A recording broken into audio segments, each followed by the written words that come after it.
আজ আমার মনটা ভীষণ খারাপ, কারণ আমার পোষা কবুতরগুলা দিন দিন একেবারে শেষ হয়ে যাচ্ছে। কালকে রাত্রে বিড়াল নাকি সে আমার 4টা কবুতর খেয়ে ফেলছে।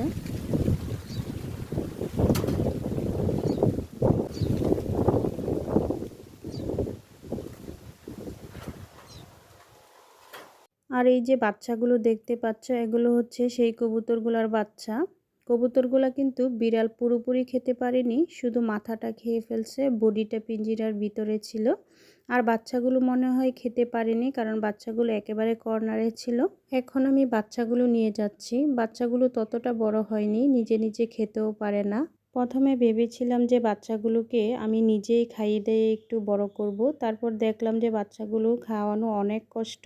তারপর তোমাদের ভাইয়া বলল বাচ্চাগুলো জবাই করে ফেলার জন্য, তো কি করব, শেষমেশ জবাই করে ফেললাম। আমি কিন্তু আমার পোষা কবুতরের বাচ্চা সহজে জবাই করি না।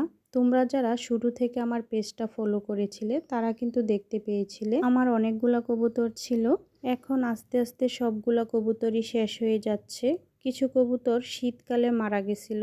আর 4টা কবুতর কালকে বিড়াল খেয়ে ফেলছে। এখন বাকি আছে 4টা কবুতর। এই 4টা কবুতর আমি কিভাবে রাখবো বুঝতে পারছি না, তবে আমার মনে হচ্ছে কবুতরগুলো বিক্রি করে দেওয়াই ভালো হবে।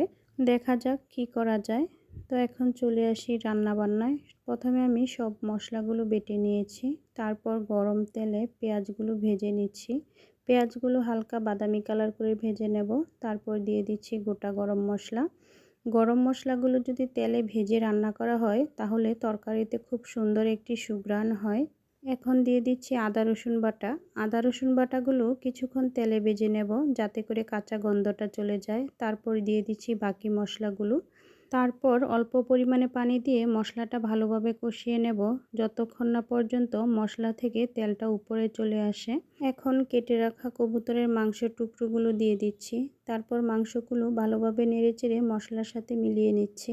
মাংসগুলো খুব ভালোভাবে কষাতে হবে। যে কোনো মাংস কষানোর মধ্যে সিদ্ধ হয়ে গেলে সেই মাংসটা খেতে বেশি ভালো লাগে। এখন ঢাকনা দিয়ে ডেকে মিডিয়াম আঁচে রান্না করে নেব। আমি কিন্তু কবুতরের মাংসে সবসময় ছোটো আলু ব্যবহার করি, কারণ তোমাদের ভাইয়া ছোটো আলু দিয়ে কবুতরের মাংস খেতে ভীষণ পছন্দ করে। তাই আজও আমি ছোটো আলু দিয়েই মাংসটা রান্না করছি। এমনিতেও তোমাদের ভাইয়া কবুতরের মাংস খেতে অনেক পছন্দ করে।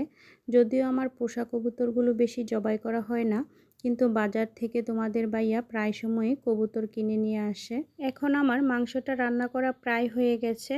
আমি কিন্তু মাংসটা বেশি ঝোল রান্না করিনি, কারণ কবুতরের মাংস কিন্তু ভুনা খেতে বেশি ভালো লাগে। আজ আমার ভিডিওতে ভয়েস দিতে ভীষণ কষ্ট হচ্ছিল, কারণ আমি আমার কবুতরগুলোকে অনেক মিস করছি।